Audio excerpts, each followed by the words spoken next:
कोलकाता में हुए RG Kar medical college और हॉस्पिटल केस ने अब तक सबको जकड़े हुए है। इतने बड़े और भयानक हादसे के बाद कोलकाता के डॉक्टर्स अब भी काफी नाराज और गुस्से में हैं कि वो अपने काम को रिज्यूम बिल्कुल भी नहीं करना चाहते जब तक विक्टिम को इंसाफ नहीं मिल जाता और फ्यूचर में डॉक्टर्स की सेफ्टी के लिए प्रोटोकॉल्स नहीं बन जाते। इसी बीच हमने ये भी देखा है कि कैसे इस हादसे ने लीगल बैटल तो शुरू की ही है, लेकिन पॉलिटिकल बैटल को भी जन्म दे दिया है, जिसने कोलकाता के साथ साथ देश के राजनीतिक माहौल को काफी गर्म कर दिया है। हालांकि अभी सुप्रीम कोर्ट और हाई कोर्ट दोनों ही इस मैटर की अगली सुनवाई सितंबर की फर्स्ट वीक में करने वाले हैं, लेकिन इस केस से जुड़ी लगातार खबरें लोगों को रोज शॉक और सरप्राइज कर रही है। सीबीआई ने जहां एक और अपनी इन्वेस्टिगेशन जारी रखी है और पॉलीग्राफ टेस्ट के सेकेंड राउंड को कंप्लीट कर लिया है, जिसमें की कई कंफ्लिक्टिंग थ्योरी सामने आई हैं, वहीं एक और लेटेस्ट खबर जो अभी ब्रेक हुई है, उसे सुनने के बाद न केवल आपके पैरों से जमीन खिसक जाएगी, बल्कि आप इस केस के एक अलग एंगल को भी अपने सामने पाएंगे। हम अब तक सिर्फ एक्यूज्ड और विक्टिम की ही बातें करते हुए नजर आए हैं, लेकिन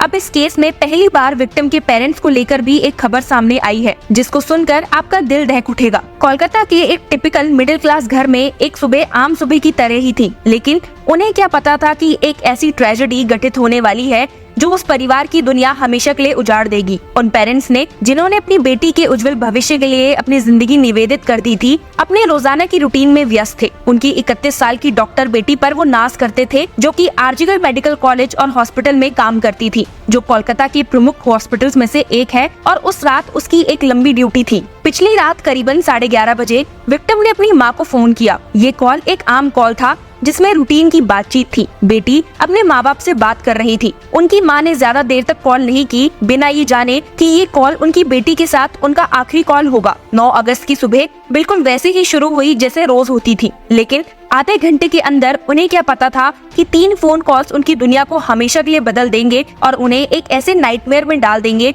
जो किसी माँ बाप के लिए सपने से कम नहीं होता। पहली कॉल उलझन और डर भरी थी। पहली कॉल 10:53 AM पर आई। माँ बाप अपने घर में थे, शायद नाश्ता कर रहे हों या अपने दिन की शुरुआत कर रहे हों, जब फोन बजा। फोन की दूसरी साइड एक महिला थी, जो बाद में आरजीकर मेडिकल कॉलेज और हॉस्पिटल की असिस्टेंट सुपरिटेंडेंट के रूप में पहचानी गई। उनका लहजा सीरियस था, लेकिन उन्होंने पूरी घटना की गंभीरता को छुपा दिया। विक्टिम्स फादर ने फोन उठाया और कहा, what has happened, please tell me. Caller ने कहा, her condition is very bad, please come as soon as possible. पिताजी की आवाज, जो चिंता से भरी थी, ज्यादा जानकारी लेने की कोशिश की, लेकिन कॉलर ने साफ तौर पर कुछ नहीं बताया, बस ये कहा कि उन्हें तुरंत अस्पताल पहुंचना चाहिए। विक्टिम फादर ने फिर से कहा, please tell us what has happened. Caller ने कहा, the doctor will say that you come fast. माँ शायद कॉलर की आवाज में छुपी टेंशन को महसूस कर रही थी। उन्होंने भी जानने की कोशिश की कि क्या हुआ है। विक्टिम्स मदर ने कहा, what happened to her, she was on duty. लेकिन जवाब वही था, you come fast as soon as possible. दिल में डर और दिमाग में बेचैनी के साथ माँ बाप जल्दी से हॉस्पिटल की तरफ बढ़ने लगे, बिना ये जाने कि वहाँ उनका इंतजार क्या कर रहा है। दूसरी कॉल पर माँ बाप की गंभीरता बढ़ती गई। जब वो हॉस्पिटल के रास्ते में थे, दूसरी कॉल आई। इस बार एक पुरुष की आवाज थी, जो उनके डर को और बढ़ा रही थी। कॉलर ने कहा, I am speaking from RG Kar hospital. Victim mother ने कहा, यस प्लीज से। कॉलर का ध्यान बस ये कंफर्म करने पर था कि वो रास्ते में है। कॉलर ने कहा, you are coming right. Victim's mother ने कहा, yes we are coming, how is she now. उन्होंने फिर से कहा कि हॉस्पिटल आ जाएं। कॉलर ने उन्हें आरजीकर हॉस्पिटल की चेस्ट डिपार्टमेंट के एचओडी से मिलने को कहा। इन्फॉर्मेशन की कमी ने उनकी चिंता को और बढ़ा दिया। माँ अपने आप को संभालते हुए बुलाई गई जगह पर पहुंचने के लिए तैयार हो गई, लेकिन उनका दिल ये सच्चाई जानने के लिए तड़प रहा था। तीसरी कॉल ने उन्हें सबसे बड़ी चोट दी। तीसरी कॉल ने वैसे भी दुख से भरे हुए उनके दिल को तोड़ दिया। पहली कॉल करने वाली महिला ने फिर से फोन किया, लेकिन इस बार उन्होंने सच छुपाया नहीं। विक्टिम्स फादर ने कहा, हेलो। कॉलर ने कहा, दिस इज असिस्टेंट सुपरिटेंडेंट। पिताजी की आवाज, जो अभी भी उम्मीद और डर से भरी थी, तुरंत जवाब देती है, यस। जिसके बाद उन्हें कुछ ऐसे शब्द सुनने को मिले जिसने उनकी दुनिया को तोड़कर रख दिया। कॉलर ने कहा, the matter is that your daughter has probably died by suicide, she is dead,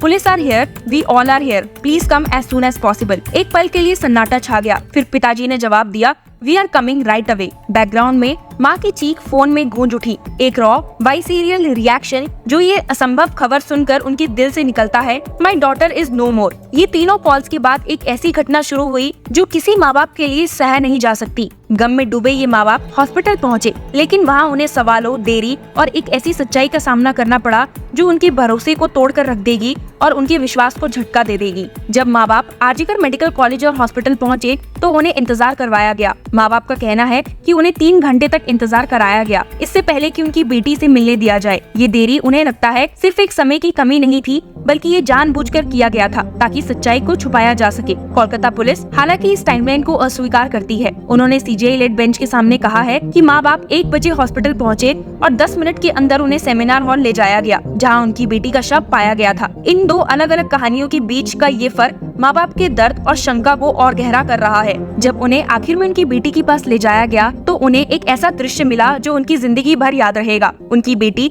जिन्होंने अपनी जिंदगी दूसरों के उपचार देने के लिए निवेदित की थी, उन्हें एक बेडशीट में लिपटा हुआ पाया गया। उनका शरीर हिंसा के निशानों से भरा था। उनकी टांगे अलग अलग थी और एक हाथ सिर के ऊपर रखा था। उनके शरीर पर कपड़े नहीं थे। एक ऐसा डिटेल जो उनके पिता ने बाद में दिल तोड़ने वाली स्पष्टता के साथ बताया। पिता ने कहा, सिर्फ मैं ही जानता हूँ कि मैंने क्या महसूस किया जब मैंने उसे देखा। उनके शरीर पर कोई कपड़ा नहीं था, उन्हें सिर्फ एक बेडशीट में लपेटा गया था। उनकी टांगे अलग थी और एक हाथ उनके सर पर था। माँ बाप का सबसे बड़ा डर साबित हो गया और उनका दुख और भी बढ़ गया जब उन्हें शंका हुई कि उनकी बेटी सिर्फ मार दी गई थी, बल्कि उसके साथ एक भयानक जुर्म भी किया गया था, जिसे हॉस्पिटल प्रशासन छुपाने का काम करने की कोशिश कर रहा था। विक्टिम्स मदर ने कोलकाता पुलिस को ये कहते हुए एक्यूज भी किया है that they were trying to close the investigation as fast as possible and not cooperating with the family। यहाँ तक कि प्रोटेस्टिंग डॉक्टर्स और ऑपोजिशन पार्टीज ने भी कोलकाता पुलिस पर इल्जाम लगाया है कि उन्होंने प्रॉपर इन्वेस्टिगेशन इनिशिएट नहीं की। The victim's body was hastily cremated even when the investigation was underway। The father of the trainee doctor claimed that his daughter was cremated in haste despite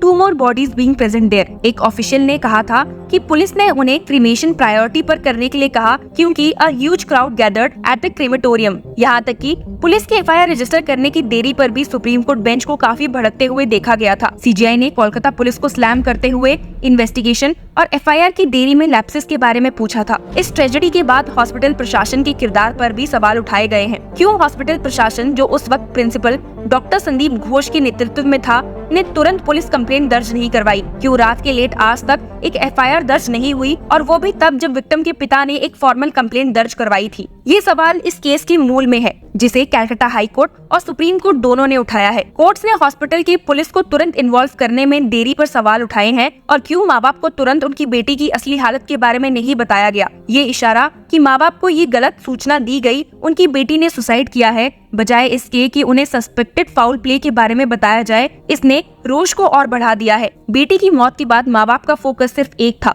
उनकी बेटी के लिए न्याय। उन्होंने कोर्ट्स में petition दाखिल किया, अपनी बेटी की मौत के इर्द गिर्द के सर्कमस्टांसेस को थॉरो इन्वेस्टिगेशन मांगते हुए और हॉस्पिटल के किरदार पर सवाल उठाते हुए। कानूनी लड़ाई मुश्किलों से भरी होगी, लेकिन माँ बाप की डिटर्मिनेशन कभी कमजोर नहीं होती। उन्होंने साफ तौर पर कह दिया है कि जब तक उनकी बेटी की मौत के जिम्मेदार लोगों को सजा नहीं मिलती और सच्चाई सामने नहीं आती, वो चैन से नहीं बैठेंगे। केस से जुड़ी हर एक अपडेट आप तक पहुँचती रहेगी, पर तब तक इन 3 ऑडियो कॉल्स और हॉस्पिटल के ऐसे विक्टिम्स के पेरेंट्स को धोखे में रखने पर आपका क्या कहना है? Share your views and keep following us.